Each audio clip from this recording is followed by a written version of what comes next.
Recording. As many of y'all know, a lot of us like sports. Like, I play a sport, basketball. I've been playing it since I was in middle school. I've always wanted to play football, but I couldn't because, good reason, my school didn't have it. But also because I'm not a big, tall athlete. I'm like 5'9". Basketball is like my favorite thing.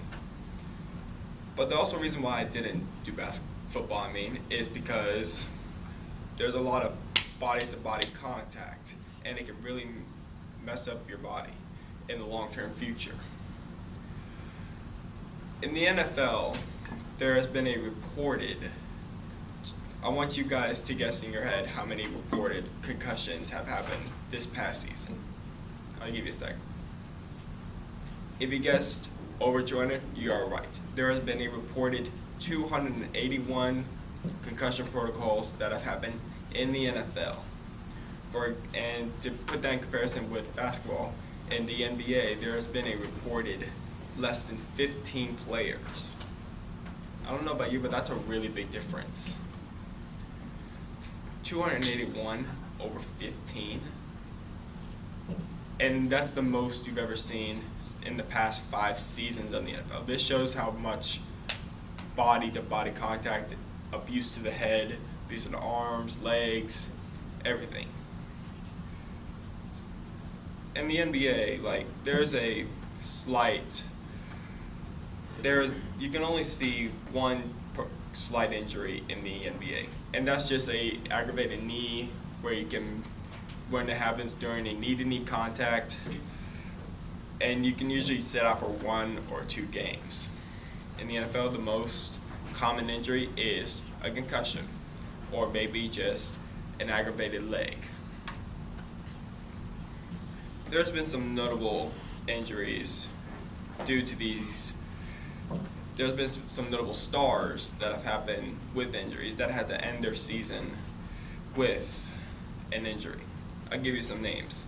Deshaun Watson, quarterback of the Houston Texans. Odell Beckham Jr., wide receiver of the New York Giants. Andrew Luck, quarterback for the Colts. J.J. Watt, a safety. Carson Wentz, a quarterback for Philadelphia Eagles. Two of them had to have their ACL torn and had to end their season. And 3 of those names are also quarterbacks. Now that doesn't mean that basketball isn't injury proof. There's also some injuries that can happen in basketball, but it is less prone for you to have a, let's say, career or life-threatening injury.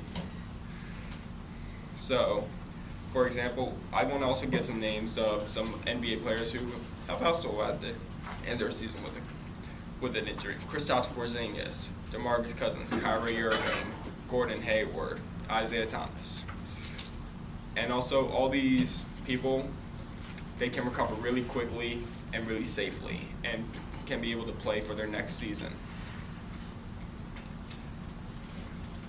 A lot of these players, especially one of my favorites, had to get their Achilles torn.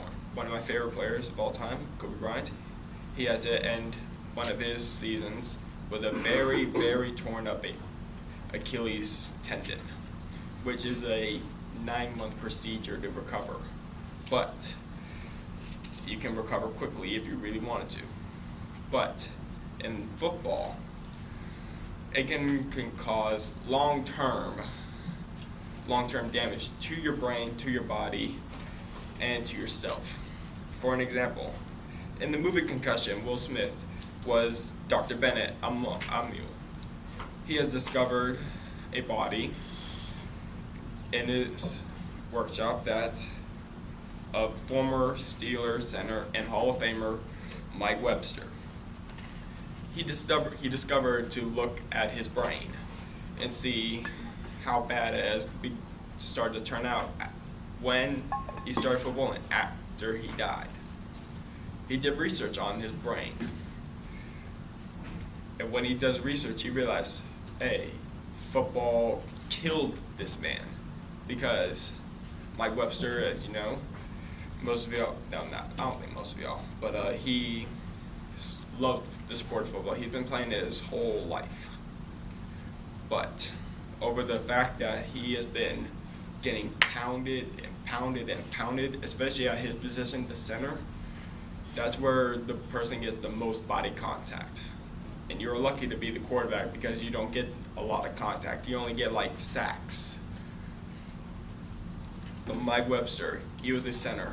He had to deal with throughout his whole life, by the quote of Will Smith in the movie, as Dr. Bennett Amu, Mike Webster has allowed himself to be hit 70,000 times in his life. 70,000 plays of him getting hit and hit and hit all throughout his body.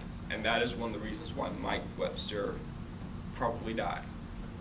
To conclude, we all love both sports. We love watching them. In fact, I even love watching my Falcons and my Lakers. But we have to remind ourselves of the risk of playing both sports. So, I just want to thank you, and I hope you have a nice day.